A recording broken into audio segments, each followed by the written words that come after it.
Por fin llegaste al lugar correcto. O mejor dicho, a las vibraciones sonoras correctas. Has llegado a descargacultura.unam.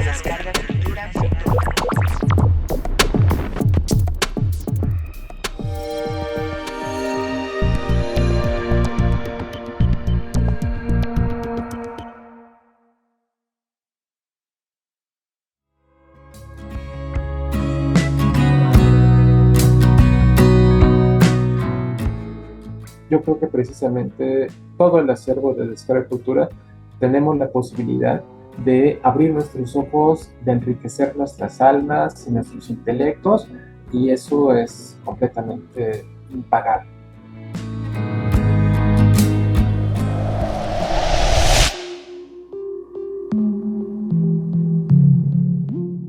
¿Qué tal? Muchas gracias por estar en un episodio más del podcast de descargacultura.unam. Te invito a seguir nuestras redes sociales y entrar a la página en donde cada semana vas a encontrar audios nuevos para escuchar. Yo soy Paola Famitsai y es un gusto saludar también a mi compi Isaac Regalado y vamos a presentarles hoy a nuestro invitado. Roberto Coria Monter nació en la Ciudad de México. Más o menos a los 5 años tuvo su primer acercamiento a la historia de Drácula, lo cual sería un parteaguas para que se enamorara de los vampiros y de las historias fantásticas y de terror. Roberto Coria estudió diseño gráfico en la UNAM. Desde 1998 imparte talleres, conferencias y realiza algunos ciclos de cine. Lleva también varios años dedicado a la investigación de literatura y cine de horror. Es coordinador literario de Mórbido y junto con el doctor Vicente Quirarte coordina las jornadas de literatura de terror en la FIL del Palacio de Minería. Tu trayectoria es muy amplia, Roberto, pero para eso estamos aquí hoy, para platicar contigo y nos da muchísimo gusto. Bienvenido. Gracias por tan bonita presentación, Paola. Gracias, Isaac. Es un auténtico placer platicar con ustedes y sobre todo saludar a todos mis amigos de descargacultura.unam, un proyecto al que quiero tanto, al que le debo tantas satisfacciones y sobre todo tantas horas de exaltación de la imaginación y de la inteligencia. Gracias por la oportunidad, amigos. No, pues gracias a ti, Roberto, y qué gusto de verdad tenerte en este espacio. Nos andabas faltando en este lugar en el que hemos interactuado con personas que han estado pues estrechamente ligadas a Descarga Cultura y pues no nos podías faltar tú.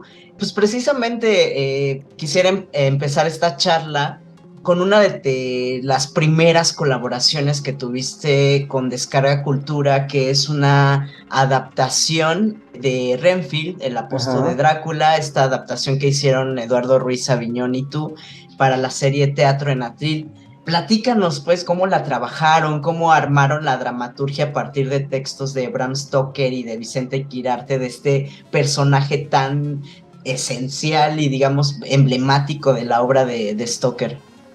Para iniciar, Isaac, verdaderamente conocer a Vicente Quirarte y a Eduardo Ruiz Aviñón, personas que comenzaron siendo mis maestros, hoy por hoy tengo el placer de decir que son mi familia de elección, personas que han hecho eco de no solamente de mis obsesiones, sino que han confiado en mi trabajo. Todo comenzó cuando, hacia el año 2000, Vicente escribió una obra que se llamó El fantasma del Hotel Alsace, un recuento sobre los últimos días de Oscar Wilde. Entonces yo me acuerdo que cuando estaba ahí en Teatro UNAM viendo la puesta en escena con el maravilloso Mauricio Davison, que apenas hace muy poco tiempo falleció el hombre, yo dije, algún día quiero estar yo en ese lugar. Cuando veía a Vicente en el escenario, con Eduardo, con todos los actores, recibiendo todos los elogios por una magnífica obra, yo dije, en algún momento quiero yo estar ahí. Y bueno, digo, las cosas se cumplieron algunos años después, escribí una obra de teatro con el apoyo de ellos, naturalmente, que se llama El hombre que fue Drácula, y bueno, pues hasta ahí se me hizo ese anhelo, ese sueño. Esta colaboración entre los tres, digo, no solamente compartimos pasiones, sino un profesionalismo y un amor hacia esto, porque siempre visitar los territorios fantásticos me recuerda mucho una película que se llama El orfanato, donde Geraldine Chaplin le dice a la protagonista, le dice, esto no se trata de ver para creer, sino de creer para ver. Vicente y Eduardo creen verdaderamente en los temas fantásticos y pues lo han tratado de llevar a alturas mayores. Y precisamente en esa tónica surge Renfield. Renfield, ustedes saben que es uno de los personajes de la novela Drácula de Bram Stoker, una novela que tiene más de 100 años de vida y que se mantiene completamente joven y vigente, tiene muchísimas lecturas, y el personaje de Renfield es uno de los menos tratados. Entonces dije, bueno, vale la pena contar su historia. Tomé un texto de Bram Stoker que se llama precisamente El invitado de Drácula, y yo siempre lo vi como una suerte de precuela, platicar la historia de Renfield, cómo llegó por primera vez al castillo Drácula, y cómo todos esos horrores que vivió lo llevaron a convertirse en una suerte de apóstol, una suerte de anunciante de lo que va a pasar después. Encontré que era necesario contar esa historia. Yo les invito por favor a que escuchen nuestro trabajo en el cual pusimos todo nuestro amor. Guillermo Henry como Renfield está verdaderamente maravilloso. Además de que van a ustedes a escuchar la voz de Gabriel Pingarrón. Yo diría, me encanta, ojalá yo tuviera esa voz para un domingo. Siempre digo que Pingarrón es la voz de Drácula. Ya sabrán ustedes por qué cuando lo escuchan. Como ya mencionábamos también, tu trabajo como curador, investigador, gestor y creador ha estado ligado a la literatura, al cine y también al teatro, pero has escrito varias obras también. Platícanos qué implica para ti crear y transmitir fantasía y terror desde la escucha, desde un formato de audio. Yo diría que la experiencia sonora es algo maravilloso, porque vaya, tú ves una película, ves imágenes, ves la intención de un creador, ves una puesta en escena donde el creador está transmitiéndote su visión acerca de una historia en particular, pero el audio tiene una magia completamente diferente. ¿Por qué? Implica tu complicidad. Tú como escucha tienes un universo entero en tu cabeza para poder formarte todas esas imágenes. Seguramente a ustedes, a las personas que nos están escuchando, en algún momento han leído una novela que les encantó o un cuento que les maravilló, y cuando lo vieron adaptado al cine o a la televisión o al teatro, se dieron cuenta que fue completamente diferente todo lo que ustedes imaginaron. Y es por eso que el proyecto de Descarga Cultura a mí me gusta particularmente, no solamente por el mar de conocimientos que hemos transmitido a través de sus conferencias, de este ciclo de grandes maestros, o sea, vaya, todo eso, como les digo, es un mar de conocimientos, pero yo digo que es una invitación a la imaginación. A través de estos relatos, y sobre todo en esta época de tecnología, en esta época tan necesario, estamos saliendo de una pandemia. El acompañamiento para poder enfrentar esta situación nos permite refugiarnos en esos mundos mejores. Y qué mejor manera de hacerlo que a través de la escucha. Totalmente, Roberto. O sea, esto que comentas creo que sí va ligado con una de las preguntas que quisiera hacerte, porque justo en nuestro presente, en nuestra realidad, están sucediendo situaciones que antes hubieran parecido de ciencia ficción o de Sí. terror más duro, ¿no? Desde esta perspectiva y experiencia, ¿hay un punto en el que se unen el terror fantástico y el terror real? Yo creo que sí. Yo siempre he pensado, Isaac, que el terror de la ficción siempre va a ser mejor que el terror de la realidad. Veamos en el noticiero que ustedes gusten y manden todas las cosas horribles que ocurren en este momento, en este país, en este mundo. Cosas relacionadas con el narcotráfico, cosas relacionadas con corrupción, vaya, con lo peor de lo que es capaz un ser que se dice humano. Por eso yo siempre he pensado que los territorios de la imaginación son mejores. Yo prefiero, Isaac, a mis vampiros, a mis brujas, a mis fantasmas, a mis hombres lobos, a mis zombies.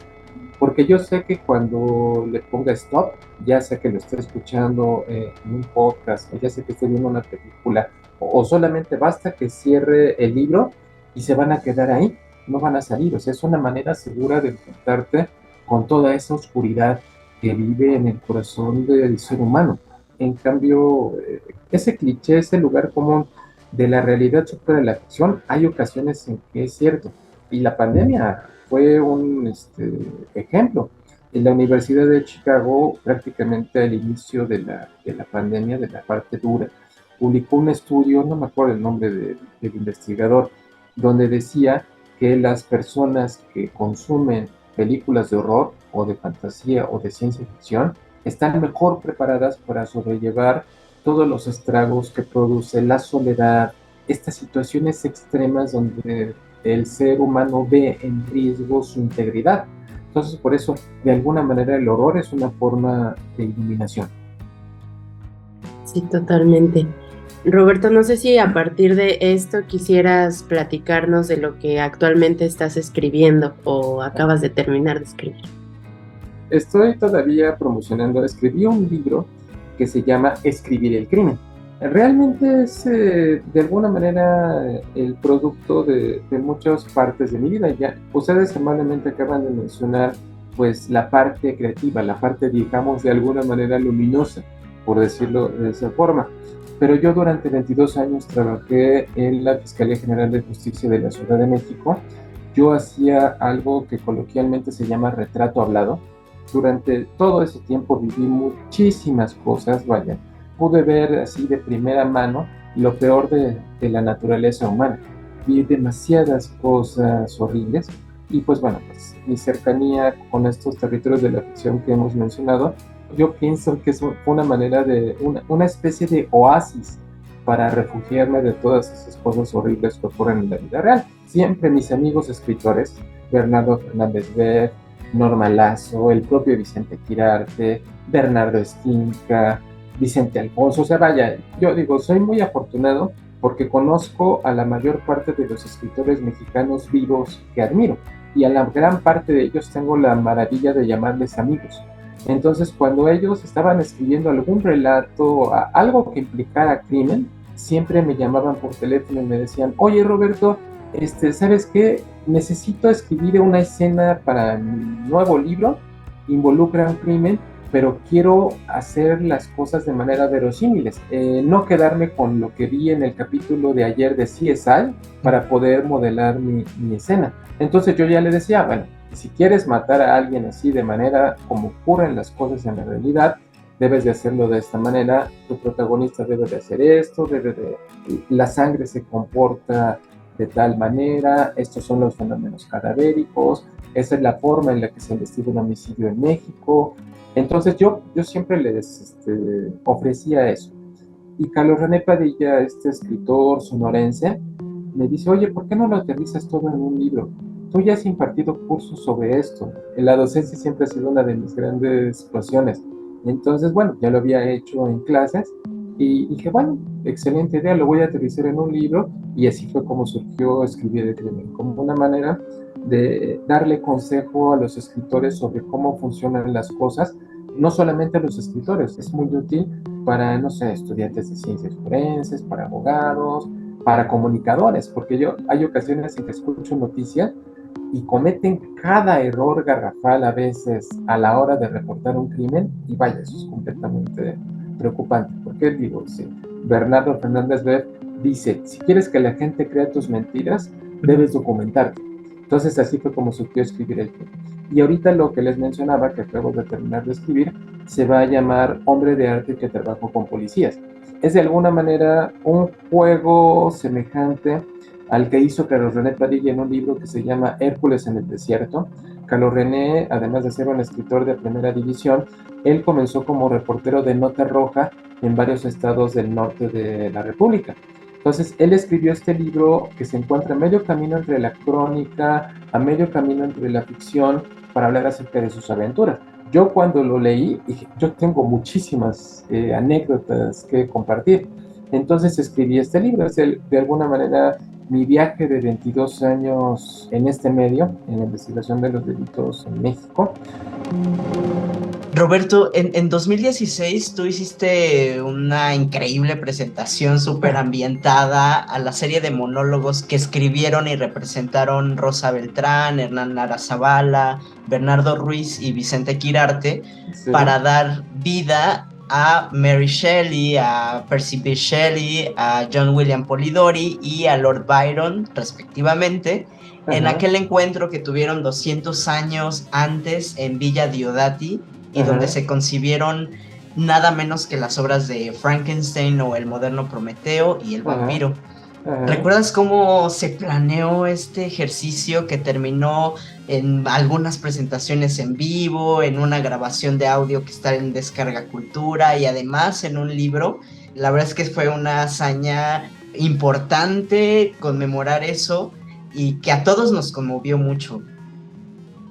Créeme lo que fui muy afortunado, Isaac, porque precisamente, o sea, ya desde que Imelda Martorell, toda la gente de la Cátedra Extraordinaria José Emilio Pacheco, comenzaron a pensar en que una ocasión tan importante para mi educación sentimental, esa noche de 1816, como dices, una noche en la que se gestaron dos mitos fundacionales del género de horror. Uno de ellos es Frankenstein, otro es el vampiro, ya que mi universidad reconozca ese suceso y me haya invitado para formar parte de él, fue de veras una satisfacción mayúscula, porque efectivamente a mí me correspondió fungir como una especie de presentador y estaba al lado de monstruos, o sea, de figuras importantísimas de nuestra literatura, que le daban voz a otras figuras importantísimas de la literatura, una gran experiencia. Todo desde el principio hasta el final. Yo me acuerdo, digo, ya ustedes podrán escuchar a cada uno de ellos dándole vida a través de la narración en Descarga Cultura, pero posteriormente para mí fue a mí me encantó el pequeño agasajo que se le dio a los invitados, a los que nos acompañaron en aquella ocasión, fue algo completamente vivencial en todos los aspectos, desde el espectáculo que, como dices Isaac, se repitió en varias ocasiones afortunadamente, hasta el punto culminante, ese vino de verano que se ofreció haciendo homenaje al verano que nunca llegó, fue una gran experiencia. Ojalá que de verdad puedan escuchar la grabación y emocionarse. Yo me sigo emocionando cada que la escucho. Y precisamente pues sabemos lo que implicó este acontecimiento para la literatura universal y fantástica, pero para ti, Roberto, de manera personal y con toda esa pasión que tienes por la literatura fantástica y de terror, ¿qué significa y qué representa ese cónclave ocurrido además en un año sombrío por la erupción de un volcán? Como dices, Paula, importantísimo, completamente un parteaguas, porque tanto la figura de Frankenstein como la figura del vampiro, del ser bebedor de sangre, todo ese modelo que presentaron a través de estas creaciones, siguen teniendo eco en estos días. Frankenstein en la época de la inteligencia artificial, tanto que se ha discutido en tiempos recientes sobre eso, en la época de la clonación, del trasplante de órganos, todo este debate acerca de la creación de vida, porque si tú lo analizas fríamente, yo siempre he visto Frankenstein, Paola, como un relato de paternidad responsable. ¿Por qué? Este cuate Víctor Frankenstein se da la creación de vida, ensambla un ser con partes de cadáveres, le da vida y cuando ve que le salió muy feíto, ve que no resultó como él esperaba, ¿qué es lo que hace? Lo abandona a su suerte y lo deja, como dicen vulgarmente las abuelas, a la buena de Dios. Yo pienso que si Víctor Frankenstein se hubiera hecho responsable de las consecuencias de sus acciones, otra cosa hubiera sido, ¿no? Se hubiera evitado mucho sufrimiento, mucho dolor. Entonces, por eso Frankenstein está completamente vigente. El vampiro también, este ser que está presente en tantas culturas del planeta, en tantas épocas, y siempre se ha visto a la idea del vampiro como este aristócrata sin escrúpulos que se alimenta de los demás. Es el capitalismo voraz, es una metáfora. Entonces, que la universidad reconozca la importancia de esta noche y de estas creaciones es maravilloso, es una auténtica satisfacción, Pablo. Oye, Roberto, y off the record Ajá, platicábamos también sobre este texto escrito por Charlotte Stoker, la mamá de ajá, Bram Stoker, ajá. que también es pues un eje en la literatura vampiresca, ¿no? Por su Drácula. Y mencionabas que este texto de Charlotte Stoker, El horror del cólera, que bueno, pues lo podemos escuchar en Descarga Cultura precisamente, resulta como un crucial para la obra que después desarrollaría Bram Stoker. ¿Nos puedes ahondar un poquito más en esta idea? Claro que sí. Charlotte Matilda Blake Thornley Stoker se llamaba la señora, era Mm. un nombre kilométrico. Pero yo siempre he pensado que es muy importante para nosotros porque le dio a Bram Stoker algunos de los elementos indispensables para que años más tarde pudiera escribir esta maravillosa novela que se llama Drácula. Este texto que mencionas, Isaac, que se llama El horror del cólera, lo escribió precisamente Charlotte como sugerencia de Bram, ya Bram siendo un hombre joven, le dijo, ¿por qué no aterrizas en papel todo eso que tú viviste? Porque resulta que Charlotte, cuando era niña, vivía en un pueblo que se llama Sligo, un lugar que fue verdaderamente asolado por la epidemia de cólera que diezmó una gran parte de la población europea en el siglo XIX. Entonces, es un relato muy estremecedor. Ya lo podrán escuchar ustedes en la cultura. Además de que la traducción la hizo Ignacio Quirarte, la dirigió Eduardo Russell y la voz es de la maravillosa Elena de Aro. Creo que es un relato perfectamente horrorífico si tenemos en cuenta que no es una obra de ficción, son testimonios ocurridos en la vida real. O sea, la manera en la que esta chavita se daba cuenta que morían todos sus vecinos víctimas del cólera, es un relato verdaderamente devastador y sobre todo, tú bien lo decías, que se grabó durante la pandemia. Entonces yo creo que era un momento perfecto para escucharlo y para echar a volar la imaginación. Sí, se hizo totalmente vivencial, ¿no? Y era como si lo estuviera, o si estuviera pasando en el presente. Me acuerdo que esa grabación también fue escalofriante un poquito, Sí, ¿no? oye, que lo digas. Oye, Roberto, pues nos gustaría también saber qué te gusta escuchar y cuál es tu momento preferido del día para escuchar.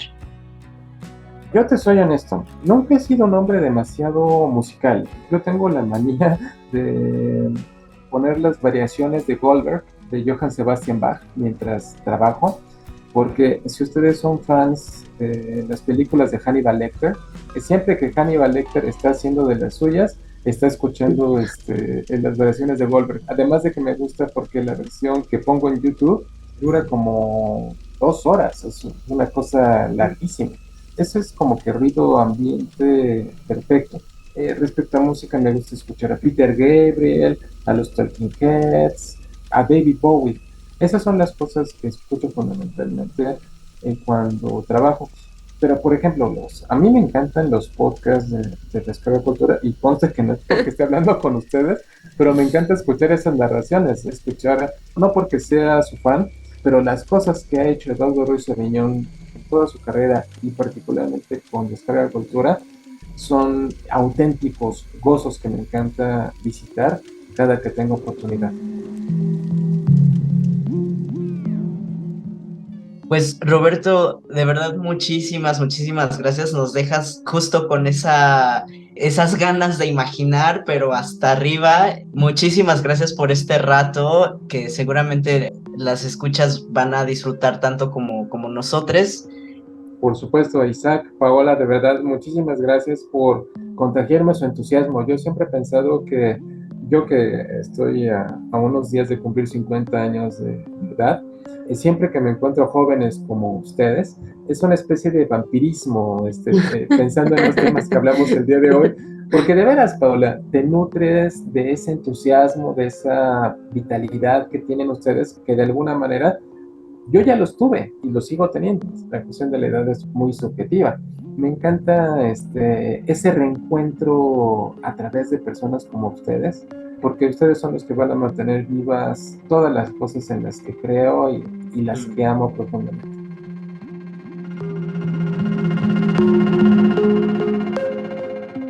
Para cerrar esta agradable charla, te compartimos a continuación El horror del cólera, audio del que platicamos con Roberto Coria, que fue escrito por Charlotte Stoker con lectura de Elena de Haro. Si aún no lo has hecho, te recomiendo usar tus audífonos.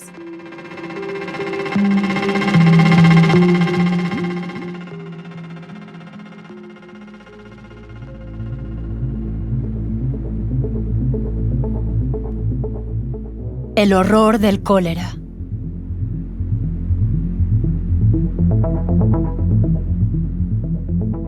Charlotte Stoker.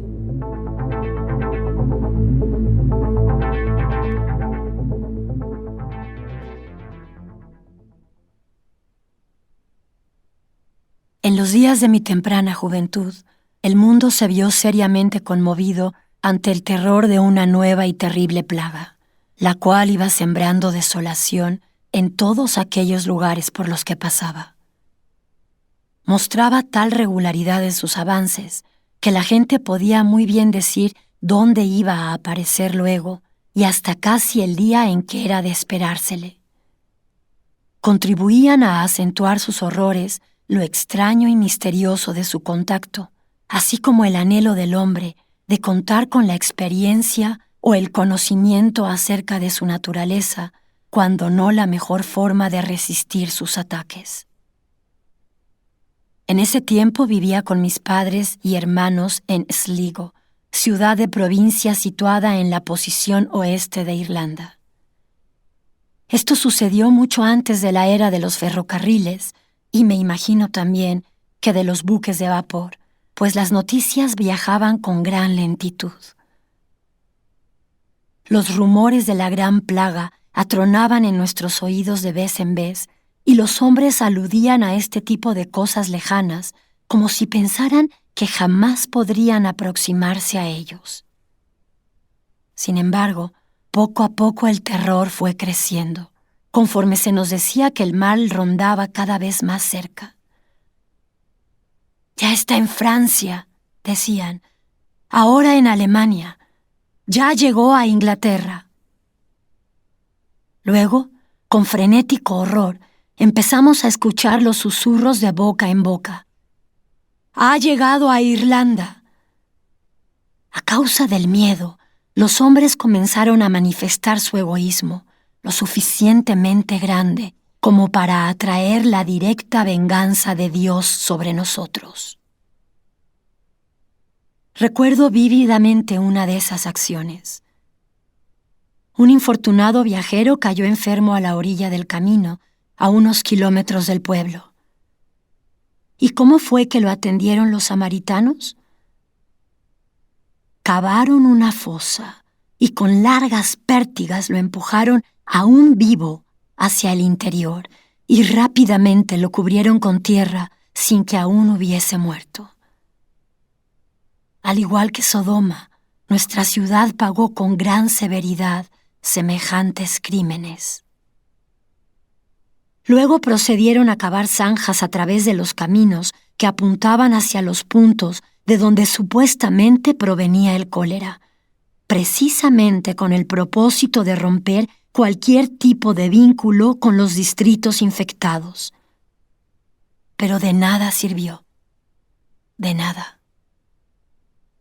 Una noche nos enteramos de que cierta señora Finney, mujer en extremo obesa y maestra de música, había muerto súbitamente y que por disposiciones del doctor había sido enterrada 1 hora después.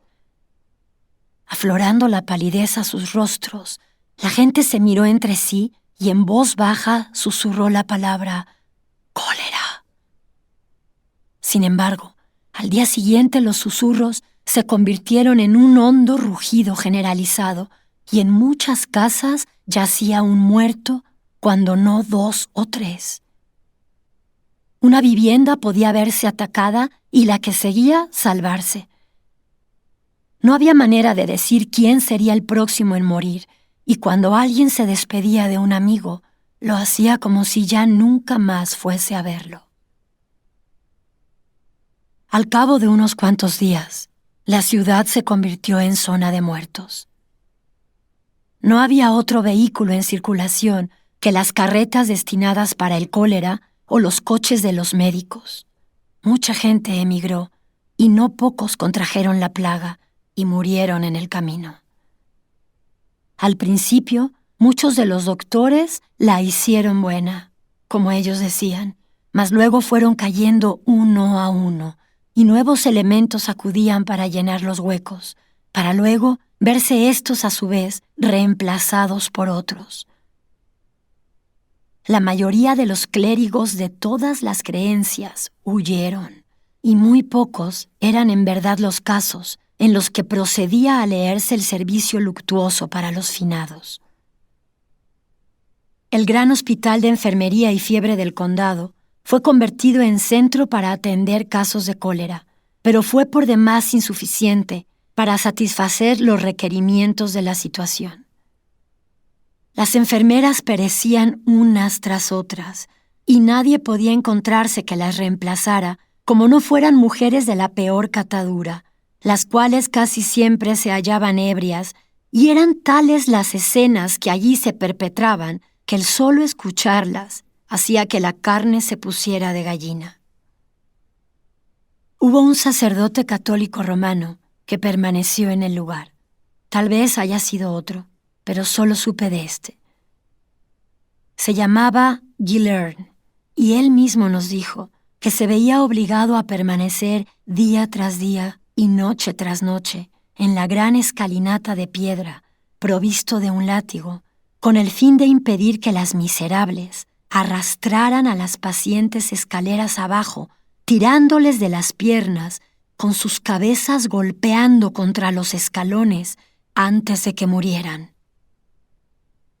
Cuando llegaba un nuevo grupo de enfermos, para los cuales no había camas, lo habitual era disponer de aquellos que estuvieran embotados con opio y más próximos a morir, retirándolos a fin de procurar espacio a los recién llegados.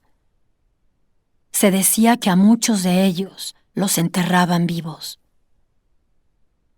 En una ocasión, un hombre llevó a su esposa a cuestas hasta el hospital y, como estuviera en una agonía penosa, le amarró un pañuelo rojo alrededor de la cintura con objeto de aminorar su dolor. Esa noche, al regresar al hospital, le dijeron que ella había muerto y yacía en la morgue. Fue entonces a buscar el cuerpo para procurarle una sepultura más decorosa que la que ahí podían darle. La costumbre era cavar una enorme zanja, poner 40 o 50 cadáveres sin ataúdes, arrojar cal sobre ellos y rellenar la tumba. El hombre alcanzó a ver la punta de su pañuelo debajo de varios cuerpos, los cuales fue retirando hasta que encontró a su esposa. Entonces se dio cuenta de que aún estaba viva. Se la llevó a su casa donde se recuperó y vivió todavía muchos años. Había un personaje curioso en la ciudad, un hombre de elevada estatura que había sido soldado y al cual solían referirse como el espigado sargento Cullen. El individuo contrajo el cólera, lo dieron por muerto y entonces mandaron traer un ataúd. Como el encargado de fabricar los féretros siempre tenía preparada una dotación de estos, pues los entierros seguían de inmediato al fallecimiento, las cajas eran de tamaño más bien uniforme y, obviamente, muy pequeñas para el alargado sargento Cullen. Cuando los encargados de meterlo se dieron cuenta de que no cabía, tomaron un enorme mazo para romperle las piernas y hacerlo entrar. El primer impacto hizo que el sargento saliera de su estupor. Enseguida se levantó y se recuperó. Más adelante, solía llover con frecuencia al hombre. Poco a poco, nuestra propia familia dejó de salir o de tener noticias sobre lo que acontecía en el exterior. La última noche que salimos, fuimos a visitar a la familia del recaudador de impuestos, el señor Holmes. Integraban una familia numerosa el padre, la madre, la abuela, 3 o 4 hijos 3 hijas y un pequeño nieto. Los dejamos a las 9 de la noche y a la mañana siguiente, 12 horas después, nos enteramos de que el señor Holmes, su madre, 2 hijos y una hija, así como el niño pequeño, habían fallecido. Después de eso, que ocurrió al 6º día de la aparición del cólera, permanecimos casi todo el tiempo en el interior de la casa. Se mantenía un proceso constante de fumigación.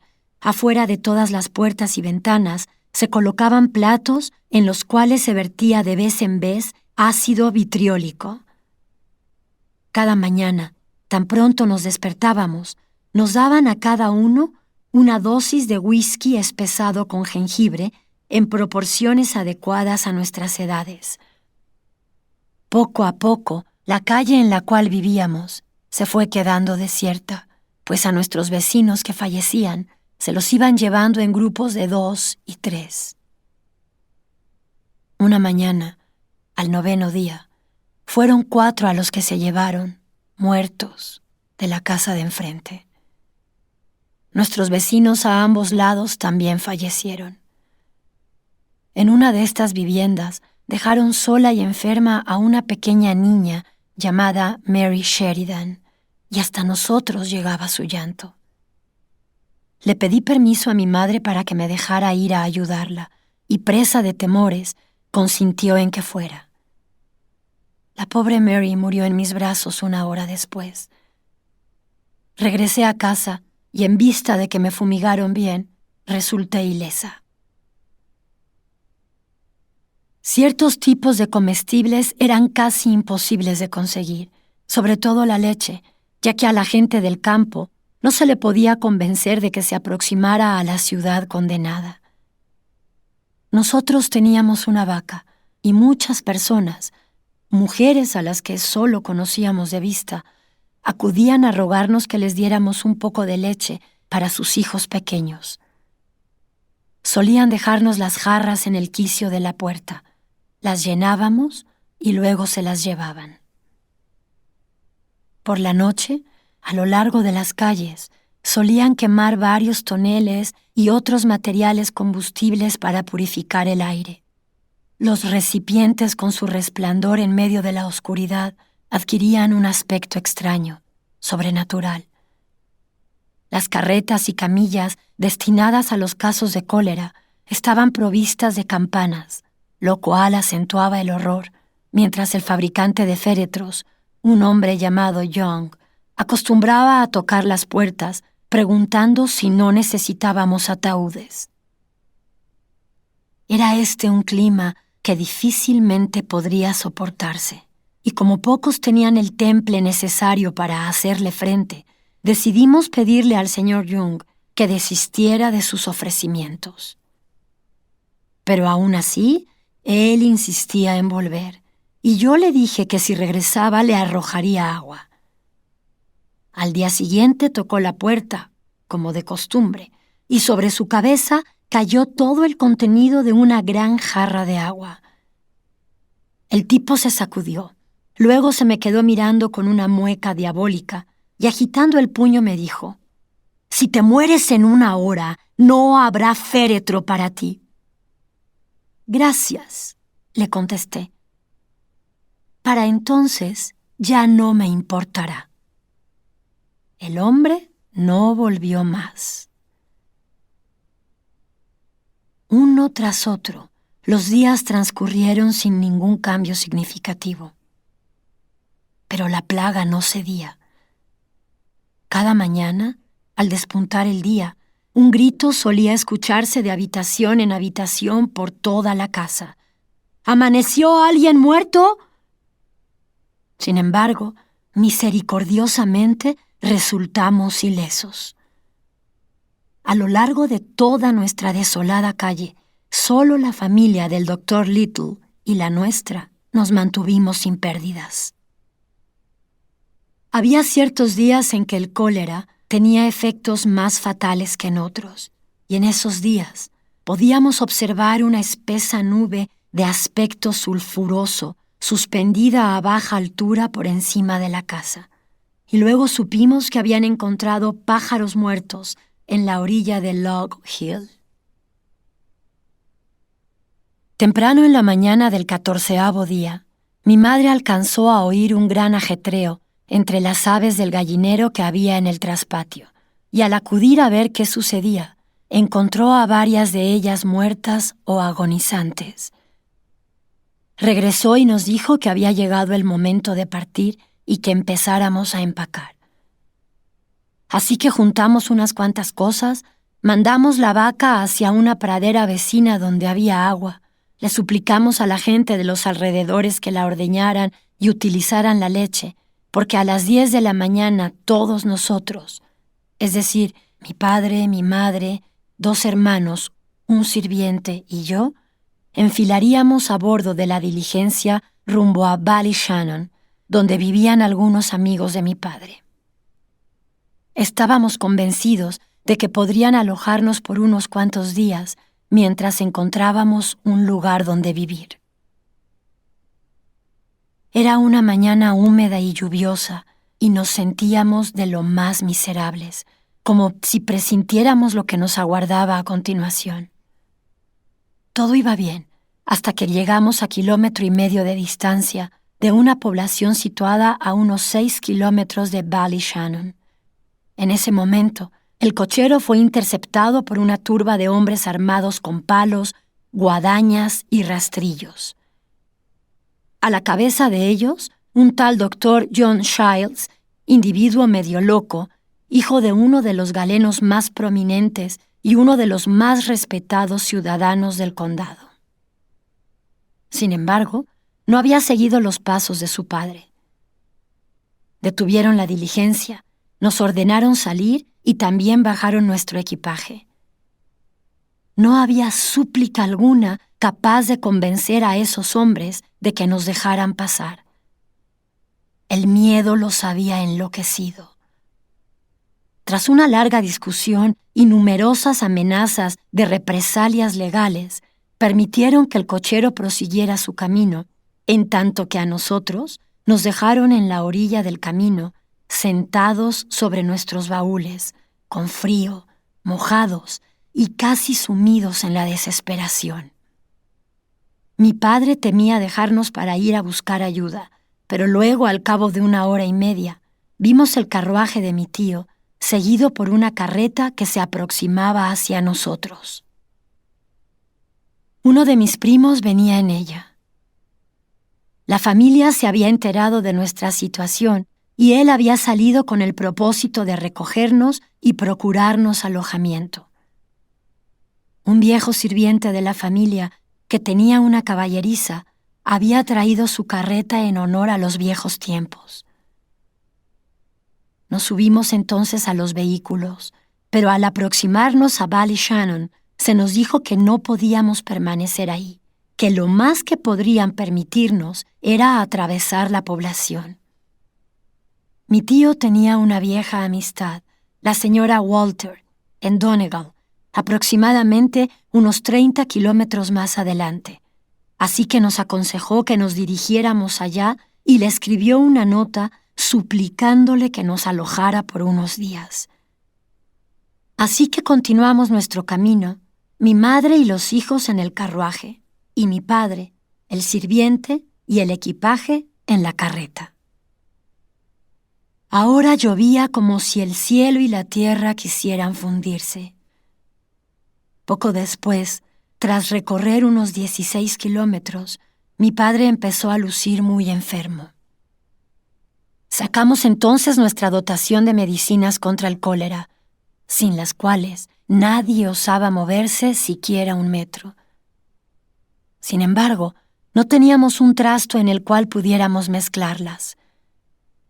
Uno de los cocheros corrió hacia una de las cabañas del campo y suplicó que le prestaran una jarra con un poco de agua. La mujer se la proporcionó, pero al devolvérsela, la hizo añicos, y cuando le ofrecimos un poco de dinero, dijo que lo dejáramos sobre el camino, que lo recogería luego, ya que temía tocar cualquier cosa proveniente de nuestras manos. La enfermedad de mi padre no era cólera, sino una consecuencia de lo que había padecido de frío, ansiedad y agotamiento, por lo que pronto se halló lo suficientemente bien para continuar.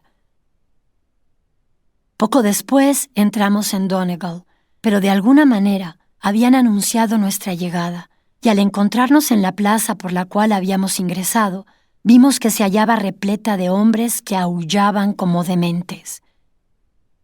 En un santiamén se apoderaron de nosotros y de nuestro equipaje, bajándonos violentamente de los carruajes. Nuestras pertenencias fueron apiladas en el centro de la plaza. Nos colocaron encima de ellas y enseguida se dejó escuchar con clamor: ¡A la hoguera con los infectados de cólera! Estábamos seguros de que nuestra última hora había llegado y permanecimos tan callados como pudimos, tratando de resignarnos a nuestro destino. Afortunadamente, el oficial que estaba al mando del regimiento acuartelado en la ciudad era un hombre humilde, humanitario y presto a la acción.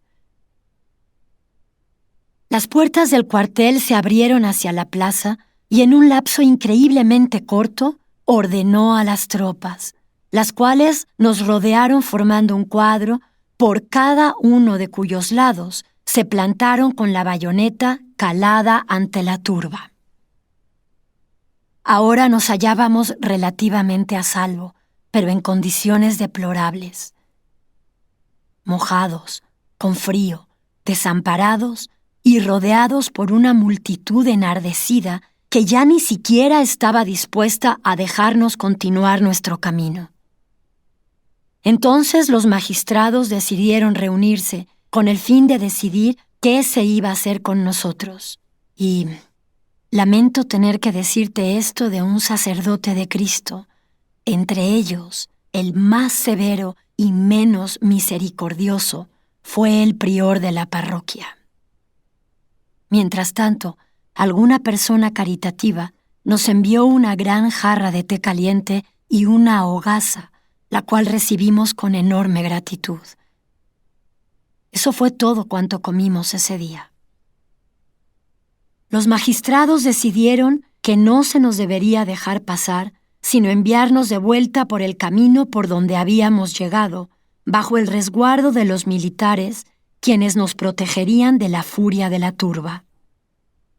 Así que nuevamente se procedió a cargar nuestros equipajes y enfilamos el camino de regreso, custodiados por nuestra escolta, la cual nos abandonó tras avanzar unos 10 kilómetros. En ese momento celebramos un consejo de guerra con objeto de determinar lo que debía hacerse. Los cocheros nos previnieron de que debíamos aguardar hasta que cayera la noche, y entonces ellos nos conducirían por otro camino hacia la casa de nuestros primos en Ballyshannon, donde estábamos seguros de que nos acogerían si una vez más conseguíamos llegar ahí. Guiaron entonces los caballos y aproximadamente a las 10 de la noche llegamos sin ser detectados. Nuestros primos nos dieron una cálida bienvenida. Nos dieron de comer y asearon nuestros pies, y justo cuando comenzábamos a sentirnos bastante cómodos, escuchamos un poderoso estruendo proveniente de la calle y la voz de nuestro viejo enemigo, el doctor John Shields, clamando porque nos sacaran de la casa. Pero ahora la ventaja estaba de nuestro lado y nuestros primos se negaron a abrir las puertas. El alboroto continuó hasta que finalmente llegó el magistrado en jefe de la ciudad, acompañado de 2 doctores, quienes cortésmente solicitaron se les permitiera entrar. Se les dejó pasar con la condición de que se abstuvieran de cualquier tipo de violencia, y tuvimos que someternos a un examen médico. Nos declararon libres de cólera hasta ese momento. Sin embargo, la casa fue puesta en cuarentena bajo la consigna de que nadie podía salir por algunos días.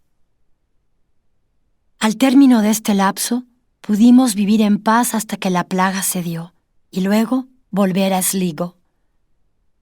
Al llegar allí, descubrimos que la hierba había invadido las calles y que 5/8 partes de la población habían fallecido. Teníamos serios motivos para agradecer a Dios que nos hubiese dejado sobrevivir.